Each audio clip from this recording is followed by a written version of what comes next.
बिल्कुल जायज़ है। कुरान तो क्या कहता है, यज़कुरूनल्लाह क़ियामन व क़ुऊदन व अला जुनूबिहिम। हमारे नेक बंदे हर वक्त अल्लाह का जिक्र करते हैं, खड़े हुए भी, बैठे हुए भी, लेटे हुए भी। तो सब तरह से जिक्र करना जायज़ है, तो आप जैसे चाहें जिक्र करें। अलबत्ता बेहतर ये है कि कुछ टाइम तवज्जो के साथ भी जिक्र करना चाहिए। जैसे सुबह सुबह आपको बच्चों को तैयार करना है, नाश्ता बनाना है, तो ठीक है उस दौरान कर लें। लेकिन जब बच्चे स्कूल चले गए, आप फारिग हो गई हैं, तो आप तमीज़ से मुसल्ले पे बैठें और कुछ अल्लाह अल्लाह कर लें तवज्जो के साथ, तर्जमा मफहूम सोच के। तो इसका दिल पे बहुत अच्छा असर पड़ता है, इसमें बहुत ज़्यादा सवाब है। तो ये नहीं हो सकता तो ठीक है, चलते फिरते भी ठीक है। बाकी कौन से जिक्र करने चाहिए, तो हदीस में बहुत सारे अज़कार हैं। आम तौर पे मैं 2 अज़कार बताता हूँ जिनकी हदीस में बहुत तायीद है। एक तो है तीसरा कलमा, सुब्हानल्लाहि वल्हम्दुलिल्लाहि वला इलाहा इल्लल्लाहु वल्लाहु अकबर। हदीस में आता है, अहब्बु मा तलअत अलैहि शम्स। ज़मीन पर जो सूरज तुलू होता है ना, जितनी चीज़ों पे होता है, उन तमाम चीज़ों से ज़्यादा अल्लाह को ये कलिमात महबूब है। अहब्बु इलल्लाह, अल्लाह को ज़्यादा महबूब है ये कलिमात। तो 100 दफ़ा सुबह, 100 दफ़ा शाम, ये तीसरा कलमा इसको कहा जाता है, इसका विर्द कर लेना चाहिए। या ला इलाहा इल्लल्लाहु वहदहु ला शरीका लहू लहुल मुल्क व लहुल हम्द व हुवा अला कुल्लि शैइन क़दीर। हदीस में आता है, जिसने 100 दफ़ा ये कलिमात पढ़े तो उसे बनी इस्माइल के गुलाम आज़ाद करने का सवाब मिलेगा, और उससे ज़्यादा कोई शख्स नेकियां कमा ही नहीं सकता उस दिन। हाँ, वो कमा सकता है जो इससे भी ज़्यादा मरतबा पढ़ ले इन कलिमात को। ये भी बहुत ज़्यादा फजीलत वाले कलिमात हैं, तो इनमें से कोई भी आप मुंतखब कर लें जिससे आपको मुनासिबत हो। और एक तस्बीह इस्तिग़फ़ार की, अस्तग़फ़िरुल्लाह रब्बी मिन कुल्ली ज़ंबिन व अतूबु इलैहि। ये तर्जुमा मफहूम सोच के कि मैं अल्लाह से पनाह मांगता हूँ या पनाह मांगती हूँ, और मैं अल्लाह की तरफ रुजू करता हूँ या करती हूँ उन तमाम गुनाहों से जो मैंने किए। तो ये भी। और एक तस्बीह दुरूद शरीफ की पढ़नी चाहिए जो नमाज में हम पढ़ते हैं, या ये कि मुख्तसर कर लें, सल्लल्लाहुम्मा व बारिक व सल्लिम अला अब्दिका व रसूलिका मुहम्मद व अला आलिहि व सहबिहि अजमईन। ये मुख्तसर दुरूद है, ये 100 दफ़ा सुबह, 100 दफ़ा शाम पढ़ लें। ये भी नहीं हो सकता तो 10-10 दफ़ा दुरूद और इस्तिग़फ़ार पढ़ लें, 10-10 दफ़ा, और 100-100 दफ़ा सुबह शाम की तस्बीहात पढ़ लें। रहा ये कि गिनना मुश्किल होता है, तो आजकल एक तस्बीह आ रही है, वो भी मेरे जेब में रखी होती गाड़ी में, शायद जेब में पड़ी हुई हो, तो वो मैं तस्बीह अक्सर अपने साथ रखता हूँ। वो उसमें बहुत आसानी से तस्बीह हो जाती है, गाड़ी में तो साथ ही रखता हूँ। तो उसमें क्या है कि वो जो है ना, दाने की तरह भी है और धागा भी नहीं है उसमें लंबा। ये जो लंबी दाने वाली तस्बीह, इसको संभालना आजकल मुश्किल होता है। ज़रा सा आपने गफलत की तो वो दाने दाएं बाएं हो गए। और एक आती है बटन वाली, यानी सीधे हाथ से आप बटन दबा रहे होते हैं, वो उसमें कंफर्ट नहीं होता आदमी ज़्यादा। बहुत इसरार किया, वो नमाजी भाई थे, बहुत इसरार किया, भाई ये पी लो, ये पी लो। वो कह रहे हैं नहीं नहीं नहीं मुझे शुगर है। जब उन्होंने ज्यादा इसरार किया ना, और कहा अल्लाह ने चाहा कुछ नहीं होगा, इंशाल्लाह अल्लाह ने चाहा तो कुछ नहीं होगा। देखो सहाबा कराम का अल्लाह पे तवक्कुल था, उन्होंने दरिया में घोड़े दौड़ा दिए। उन्होंने, ये बहुत अहम वाक़या है, इसको बड़ा सबक मिलेगा इससे इंशाल्लाह आपको, खासतौर पर दीनदारों के लिए समझने की चीज है। वाक़या है ना, एक अल्लामा इकबाल का शेर भी है इस पे कि दश्त तो दश्त दरिया भी ना छोड़े हमने, कि हमने तो सिर्फ सहराओं में नहीं, हमने तो दरियाओं में भी करामत के तौर पर ना घोड़े दरिया में चला दिए थे साहबा ने। तो उन साहब ने कहा, दाढ़ी भी थी, नमाजी भी, उन्होंने कहा देखो साहबा ने अल्लाह पे तवक्कुल था, दरिया में घोड़े चला दिए उन्होंने। तो सामने शुक्र है कोई अकलमंद बैठा हुआ था जिसको वो खिला रहे थे ना पूरा चीनी का शरबत। उसने कहा देखो अगर वहां पुल होता ना फिर अल्लाह दरिया में घोड़े नहीं थे, वो डूबना था उन्होंने। हाँ, तो पुल नहीं था और मजबूरी थी जाना, सही है ना।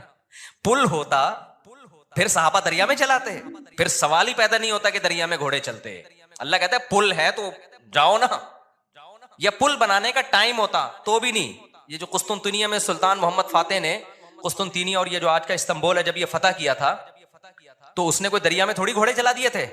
उनका ये जो इस्तांबुल का जो किला है ना, आज जो 4000 साल जिसकी पुरानी तारीख है, मैंने वहां जाके व्लॉग भी बनाया है।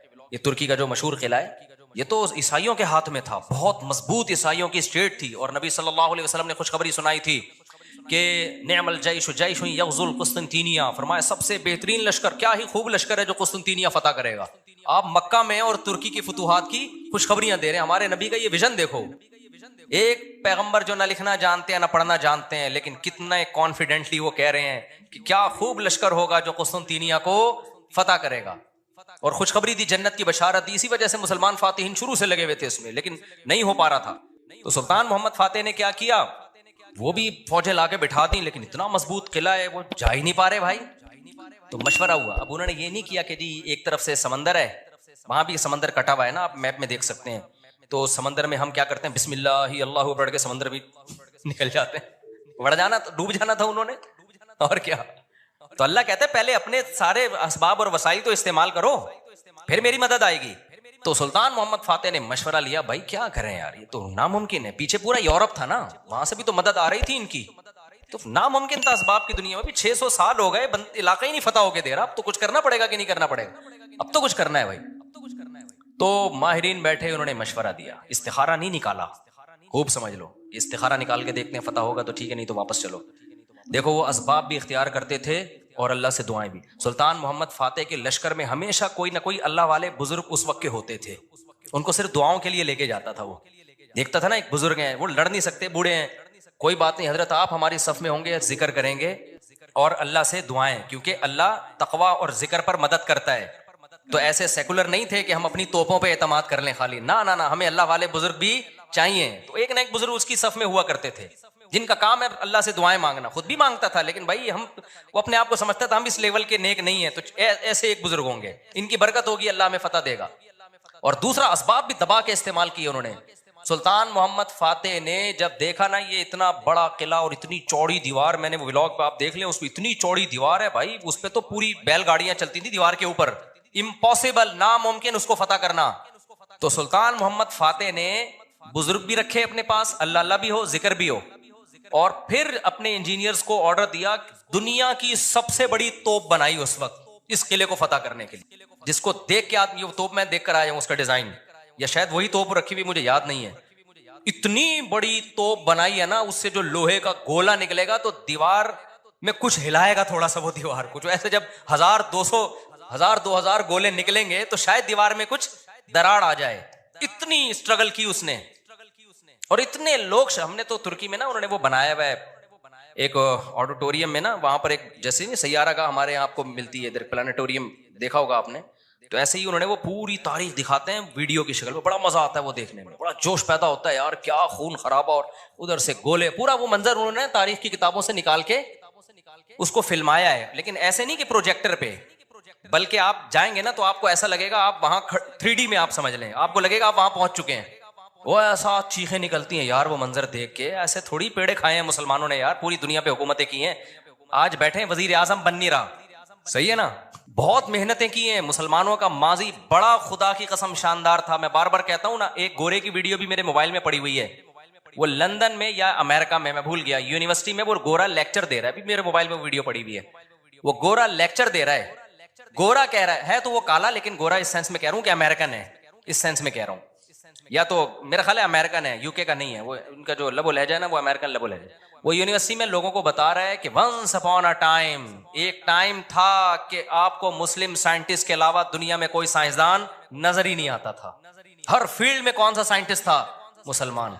और वो कह रहा है कि फलकियात के इल्म में मुसलमानों ने इतनी तरक्की की थी, फिर बगदाद की यूनिवर्सिटी का नाम ले रहा है वो, बगदाद में जो हमारी खिलाफत थी, तो वो कह रहे हैं कि आज भी जितने सितारों के नाम है ना इंग्लिश में, सारे अरबी से आए हैं। सारे कहां से आए हैं? ये अरबी से आए हैं। मुसलमान ये काम बहुत पहले कर चुके थे, बड़ा शानदार माजी था हमारा, लेकिन ऐसा खत्म हुआ, ऐसा लगता है हम हमेशा से ही इसी तरह हैं, हमेशा से ही हमसे वजीर आजम बन ही नहीं पाया कभी। ऐसा नहीं है, माजी हमारा और ज्यादा पुराना माजी नहीं है, 150-200 साल से ज्यादा पीछे की बात नहीं है। ये चंद गलतियां हुई हैं जिसकी सजा हम भुगत रहे हैं, उसमें मजहबी लोगों से भी हुई है, हुक्मरानों से भी हुई है, दोनों तबकों से हुई है, किसी एक तबके को आप जिम्मेदार नहीं ठहरा सकते। तो उसमें एक बहुत बड़ी गलती ये हुई है कि मजहब को साइंस से क्या कर दिया, ये बहुत बड़ी मिस्टेक हुई है। जबकि हमें दाऊद अलैहिस्सलाम, सुलेमान अलैहिस्सलाम के वाकयात में क्या मिलता है, अल्लाह ने सुलेमान अलैहिस्सलाम को जब दुनिया का हुक्मरान बनाया है तो अल्लाह ने असबाब और वसाइल भी दिए थे उनको। वो असबाब क्या थे? लोहा उनके हाथ में पिघला दिया अल्लाह ताला ने। दाऊद अलैहिस्सलाम को हुक्म दिया जिरहें बनाओ, जिरहें। अल्लाह कह देता कि ए दाऊद तू जमीन पर हुकूमत करेगा, लड़ाई करेगा, जिरहें बनाने की जरूरत नहीं है। आयतल कुर्सी पढ़ के हर मुजाहिद पे फूंक लगाई, दम किया, दुश्मन की तलवार चलेगी नहीं। यही चल रहा है ना आजकल, दामाद इंसान का बच्चा नहीं बन रहा, आयतल कुर्सी पढ़ के फूंको और उसको जो है वो तावीज करा दो तो ठीक हो जाएगा। पूरी 10-10 साल दामादों के ठीक करने में बेटियों की जिंदगियां तबाह कर दी। कुरान क्या कहता है? इन खिफ्तुम अल्लाह युकीमा हुदूदल्लाह, हुदूदुल्लाह पे कायम नहीं रह सकते भाई, खुला लेने की कोशिश करो इस पागल से।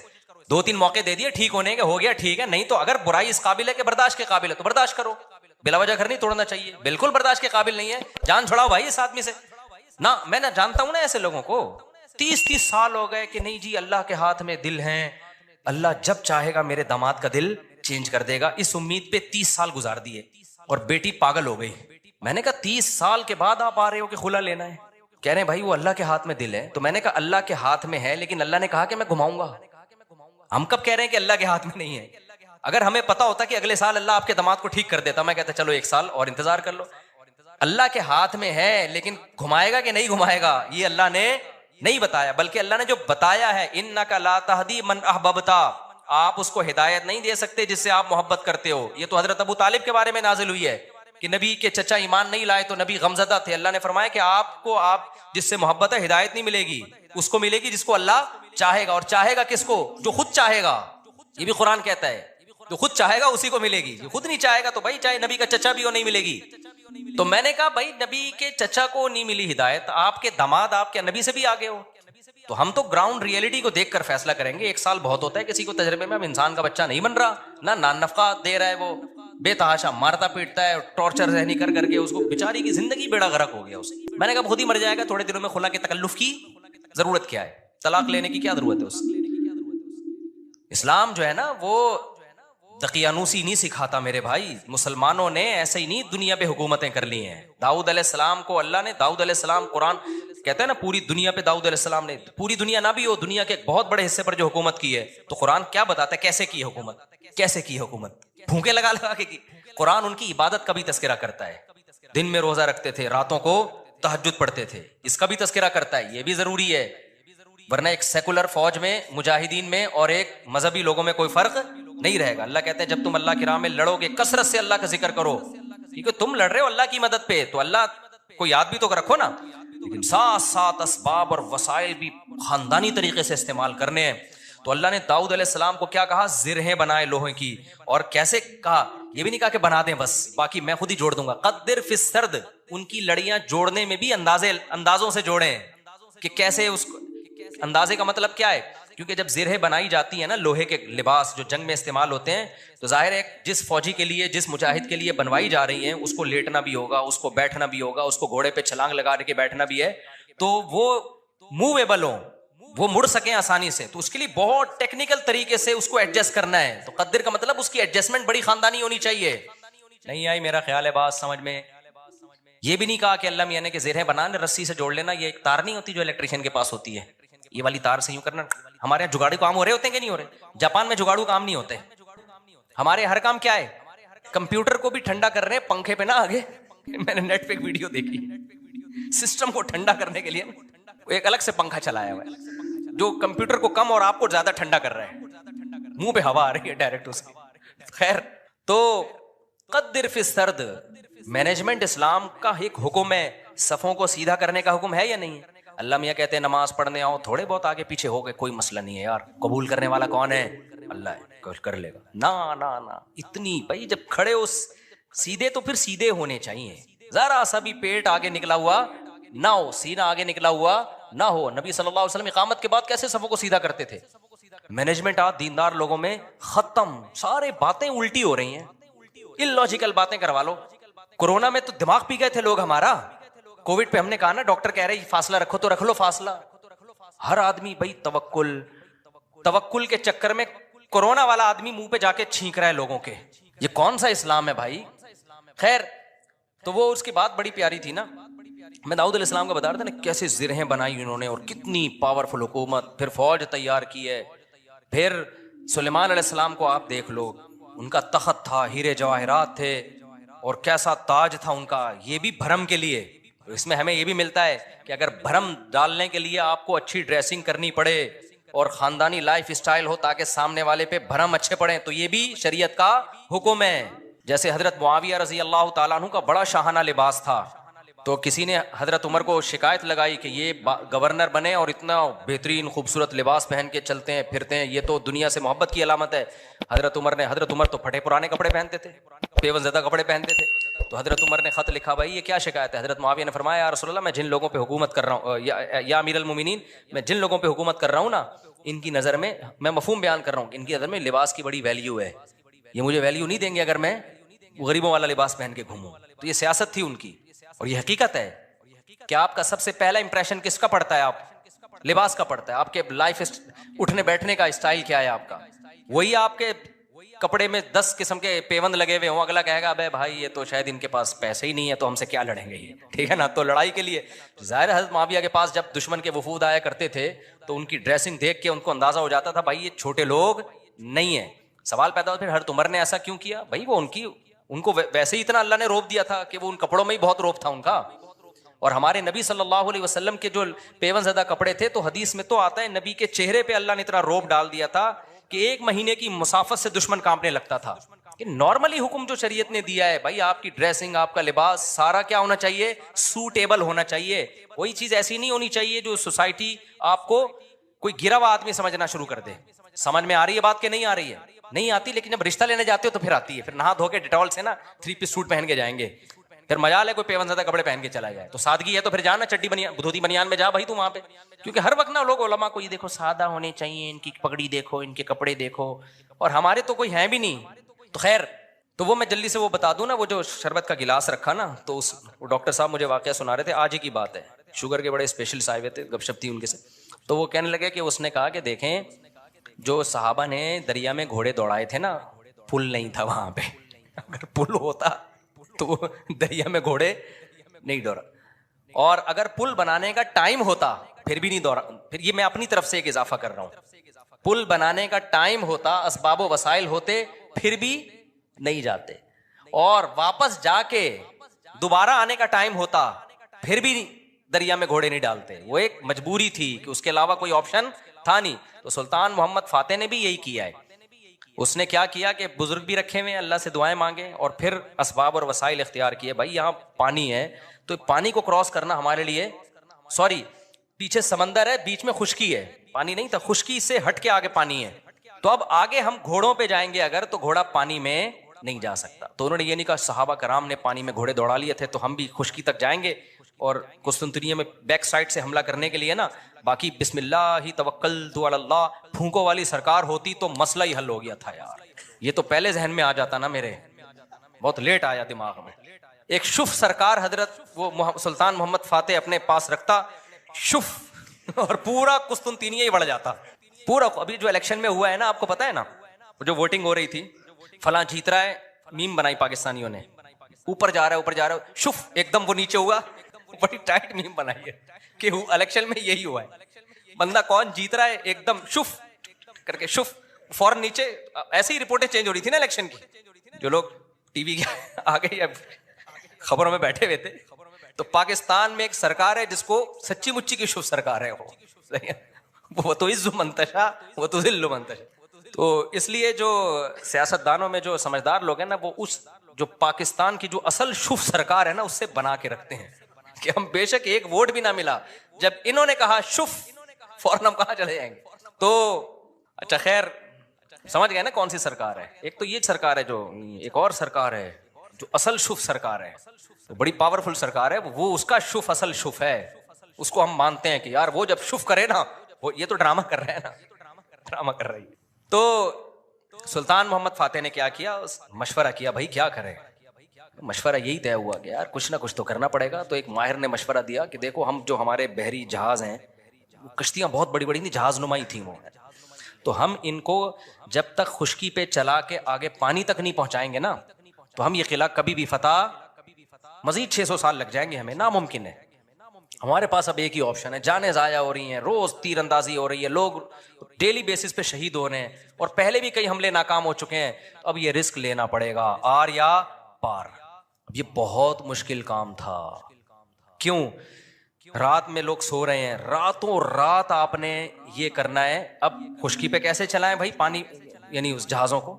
तो उसका तरीका यह है कि जितने जानवर हैं ना, ऊंट गाय दुम्बे, सब ज़बह कर दो और सबकी चर्बी को पिघला के जमीन पे डाल दो।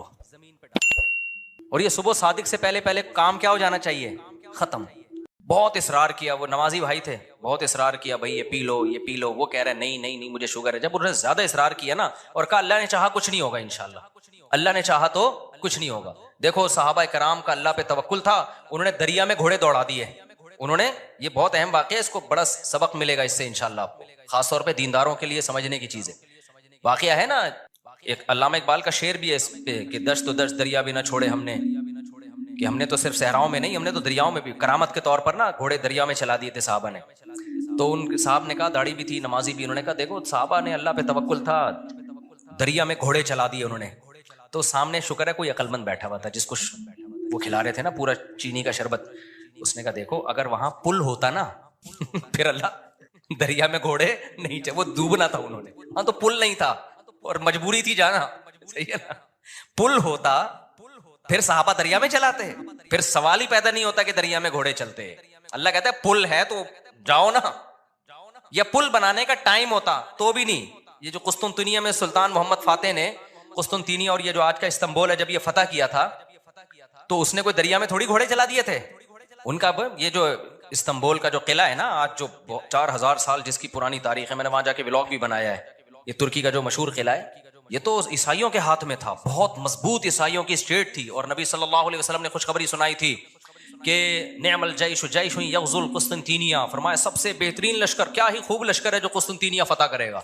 आप मक्का में और तुर्की की फतूहात की खुशखबरियां दे रहे हैं। हमारे नबी का ये विजन देखो, एक पैगंबर जो ना लिखना जानते हैं ना पढ़ना जानते हैं, लेकिन कितना कॉन्फिडेंटली वो कह रहे हैं कि क्या खूब लश्कर होगा जो कुस्तुनतीनिया को फतह करेगा।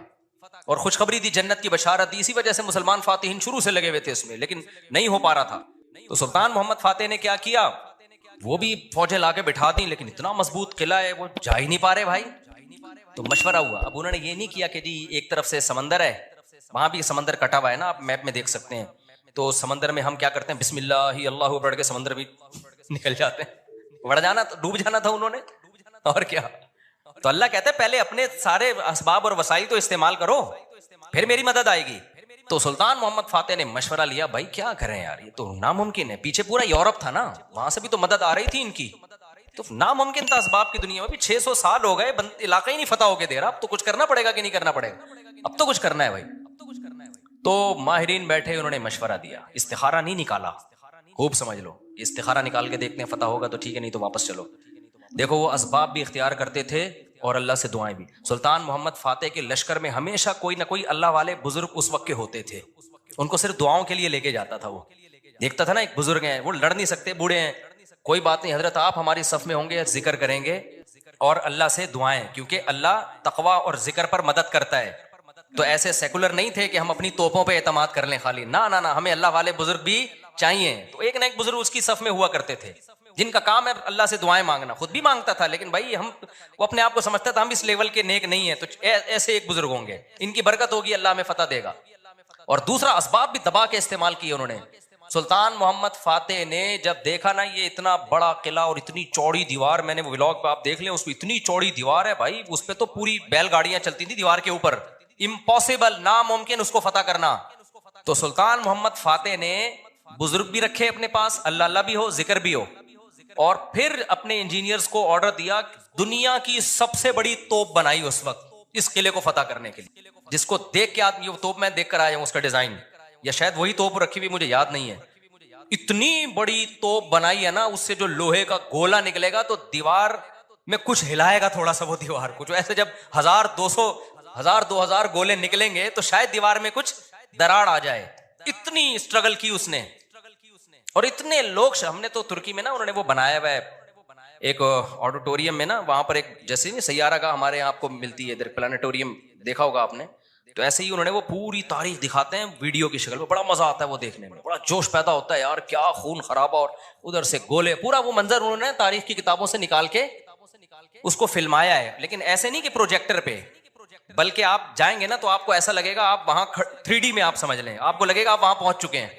वो ऐसा चीखें निकलती हैं यार वो मंजर देख के, ऐसे थोड़ी पेड़े खाए हैं मुसलमानों ने यार, पूरी दुनिया पे हुकूमतें की हैं, आज बैठे हैं वजीर आजम बन नहीं रहा, सही है ना, बहुत मेहनतें की हैं मुसलमानों का माजी बड़ा खुदा की कसम शानदार था। मैं बार बार कहता हूं ना, एक गोरे की वीडियो भी मेरे मोबाइल में पड़ी हुई है, वो लंदन में या अमेरिका में, मैं भूल गया, यूनिवर्सिटी में वो गोरा लेक्चर दे रहा है, अभी मेरे मोबाइल में वीडियो पड़ी हुई है, वो गोरा लेक्चर दे रहा है, गोरा कह रहा है तो वो काला, लेकिन गोरा इस सेंस में कह रहा हूं कि अमेरिकन है, इस सेंस में कह रहा हूं, या तो मेरा ख्याल है अमेरिकन है, यूके का नहीं है, वो उनका जो लबो लहजा है ना वो अमेरिकन लबो लहजा। वो यूनिवर्सिटी में लोगों को बता रहा है कि वंस अपॉन अ टाइम, एक टाइम था कि आपको मुस्लिम साइंटिस्ट के अलावा दुनिया में कोई साइंसदान नजर ही नहीं आता था, हर फील्ड में कौन सा साइंटिस्ट था? मुसलमान। और वो कह रहा है कि फलकियात के इल्म में मुसलमानों ने इतनी तरक्की की थी। फिर बगदाद की यूनिवर्सिटी का नाम ले रहा है वो, बगदाद में जो हमारी खिलाफत थी। तो वो कह रहा है कि आज भी जितने सितारों के नाम है ना इंग्लिश में, सारे अरबी से आए हैं। सारे कहां से आए हैं? ये अरबी से आए हैं। मुसलमान ये काम बहुत पहले कर चुके थे। बड़ा शानदार माजी था हमारा, लेकिन ऐसा खत्म हुआ, ऐसा लगता है हम हमेशा से ही इसी तरह हैं। हमेशा से ही हमसे वजीर आजम बन ही नहीं पाया कभी। ऐसा नहीं है, माजी हमारा और ज्यादा पुराना माजी नहीं है, 150-200 साल से ज्यादा पीछे की बात नहीं है। ये चंद गलतियां हुई हैं जिसकी सजा हम भुगत रहे हैं। उसमें मजहबी लोगों से भी हुई है, हुक्मरानों से भी हुई है, दोनों तबकों से हुई है। किसी एक तबके को आप जिम्मेदार नहीं ठहरा सकते। तो उसमें एक बहुत बड़ी गलती ये हुई है कि मजहब को साइंस से क्या कर दिया। ये बहुत बड़ी मिस्टेक हुई है। जबकि हमें दाऊद अलैहिस्सलाम, सुलेमान अलैहिस्सलाम के वाकयात में क्या मिलता है? अल्लाह ने सुलेमान अलैहिस्सलाम को जब दुनिया का हुक्मरान बनाया है तो अल्लाह ने असबाब और वसाइल भी दिए थे उनको। वो असबाब क्या थे? लोहा उनके हाथ में पिघला दिया अल्लाह ताला ने। दाऊद अलैहिस्सलाम को हुक्म दिया जिरहें बनाओ, जिरहें। अल्लाह कह देता कि ए दाऊद तू जमीन पर हुकूमत करेगा, लड़ाई करेगा, जिरहें बनाने की जरूरत नहीं है। आयतल कुर्सी पढ़ के हर मुजाहिद पे फूंक लगाई, दम किया, दुश्मन की तलवार चलेगी नहीं। यही चल रहा है ना आजकल। दामाद इंसान का बच्चा नहीं बन रहा, आयतल कुर्सी पढ़ के फूंको और उसको जो है वो तावीज करा दो तो ठीक हो जाएगा। पूरी 10-10 साल दामादों के ठीक करने में बेटियों की जिंदगियां तबाह कर दी।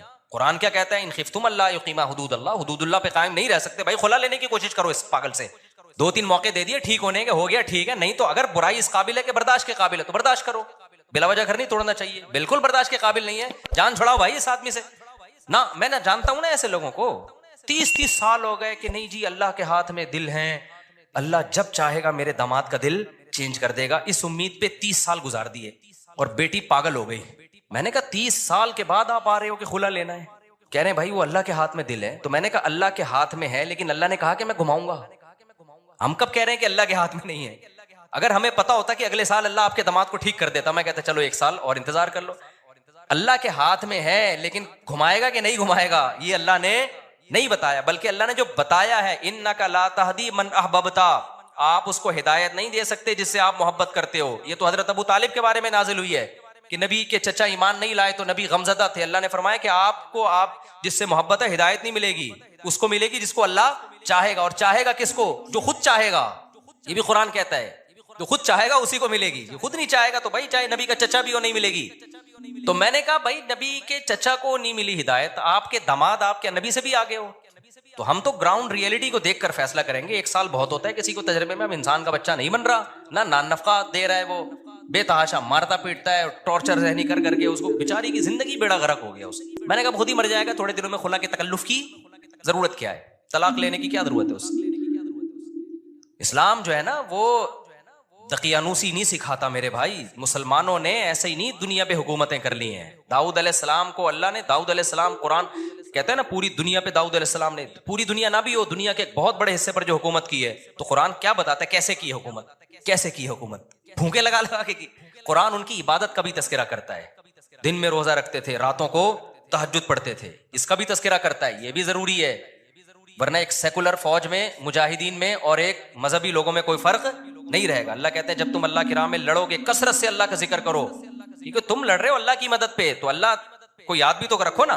लेकिन साथ साथ असबाब और वसाइल भी खानदानी तरीके से इस्तेमाल करने हैं। तो अल्लाह ने दाऊद अलैहिस्सलाम को क्या कहा? जिरहें बनाए लोहे की। और कैसे कहा?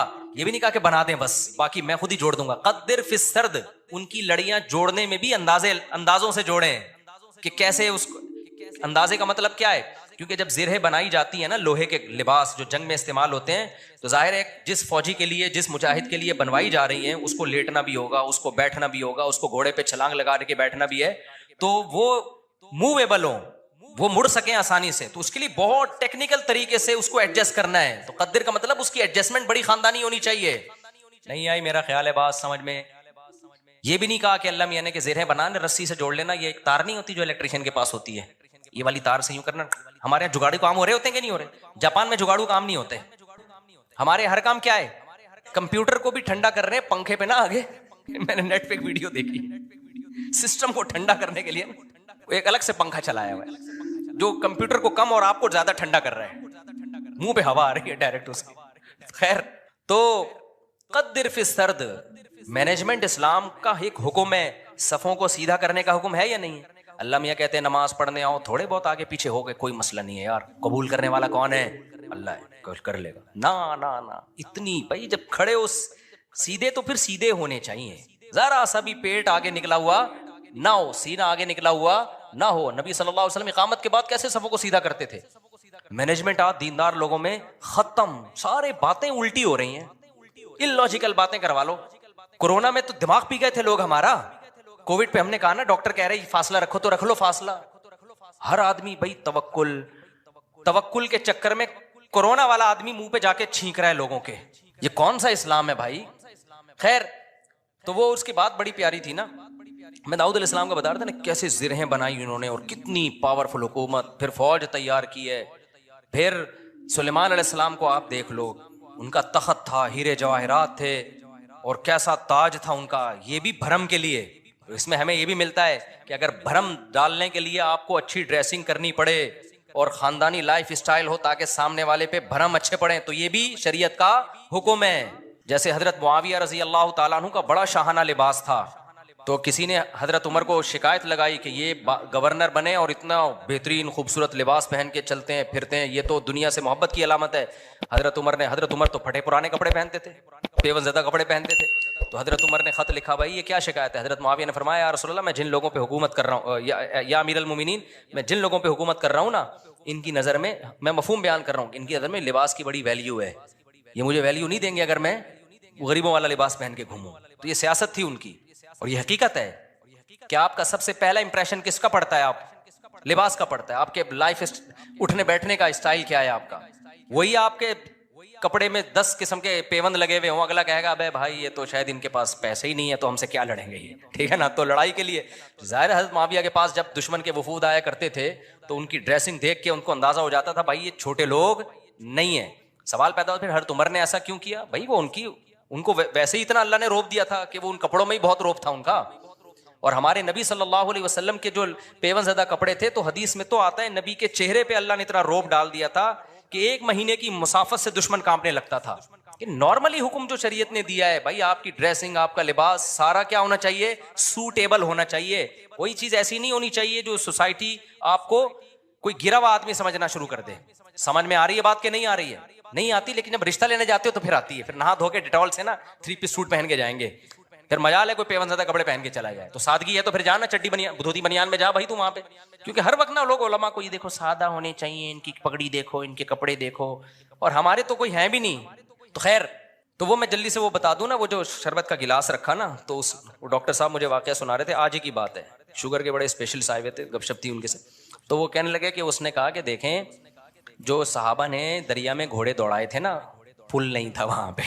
अगर पुल होता तो दरिया में घोड़े नहीं दौड़ा, और अगर पुल बनाने का टाइम होता फिर भी नहीं दौड़ा। फिर ये मैं अपनी तरफ से एक इजाफा कर रहा हूं, पुल बनाने का टाइम होता, असबाबो वसाइल होते, फिर भी नहीं जाते, और वापस जाके दोबारा आने का टाइम होता फिर भी दरिया में घोड़े नहीं डालते। वो एक मजबूरी थी कि उसके अलावा कोई ऑप्शन था नहीं। तो सुल्तान मोहम्मद फातेह ने भी यही किया है।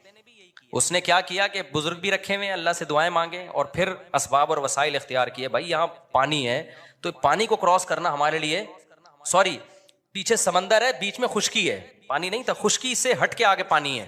तो अब आगे हम घोड़ों पे जाएंगे अगर, तो घोड़ा पानी में नहीं जा सकता। तो उन्होंने ये नहीं कहा, सहाबा कराम ने पानी में घोड़े दौड़ा लिए थे तो हम भी खुश्की तक जाएंगे, और कुस्तुनतुनिया में बैक साइड से हमला करने के लिए ना, बाकी बिस्मिल्लाह तवक्कलतु अलल्लाह फूंकों वाली सरकार होती तो मसला ही हल हो गया था यार। ये तो पहले जहन में आ जाता ना, मेरे बहुत लेट आया दिमाग में। एक शुफ सरकार हजरत वो सुल्तान मोहम्मद फातेह अपने पास रखता, शुफ, और पूरा कुस्तुनतुनिया ही बढ़ जाता पूरा। अभी जो इलेक्शन में हुआ है ना, आपको पता है ना, जो वोटिंग हो रही थी, फलां जीत रहा है, मीम बनाई पाकिस्तानियों ने, ऊपर जा रहा है ऊपर जा रहा है, शुफ एकदम वो नीचे हुआ, बड़ी टाइट मीम बनाई है कि इलेक्शन में यही हुआ है। बंदा कौन जीत रहा है, एकदम शुफ करके शुफ, फौरन नीचे। ऐसे ही रिपोर्टें चेंज हो रही थी ना इलेक्शन की, जो लोग टीवी के आगे या खबरों में बैठे हुए थे। तो पाकिस्तान में एक सरकार है जिसको सच्ची मुच्ची की शुभ सरकार है, वो तो इज्जु मंतशा वो तो जिल्लु मंतशा। तो इसलिए जो सियासतदानों में जो समझदार लोग हैं ना, वो उस जो पाकिस्तान की जो असल शुभ सरकार है ना, उससे बना के रखते हैं कि हम बेशक एक वोट भी ना मिला, जब इन्होंने कहा शुफ, फौरन हम कहाँ चले जाएंगे। तो अच्छा खैर, समझ गए ना कौन सी सरकार है। एक तो ये सरकार है जो, एक और सरकार है जो असल शुफ सरकार है, तो बड़ी पावरफुल सरकार है वो, उसका शुफ असल शुफ है, उसको हम मानते हैं कि यार वो जब शुफ करे ना, वो ये तो ड्रामा कर रहा है ना, ड्रामा कर रही है। तो सुल्तान मोहम्मद फातेह ने क्या किया, मशवरा किया भाई क्या करें।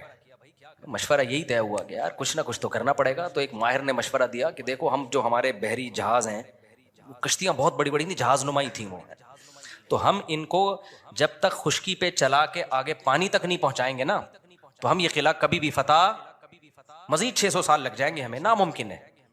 हमारे पास अब एक ही ऑप्शन है, जाने जाया हो रही हैं, रोज तीरंदाजी हो रही है, लोग डेली बेसिस पे शहीद हो रहे हैं, और पहले भी कई हमले नाकाम हो चुके हैं, तो अब ये रिस्क लेना पड़ेगा, आर या पार। अब ये बहुत मुश्किल काम था। क्यों? रात में लोग सो रहे हैं, रातों रात आपने ये करना है। अब खुश्की पे कैसे चलाएं भाई पानी, यानी उस जहाजों को? तो उसका तरीका यह है कि जितने जानवर है ना, ऊंट, गाय, दुम्बे, सब ज़बह कर दो और सबकी चर्बी को पिघला के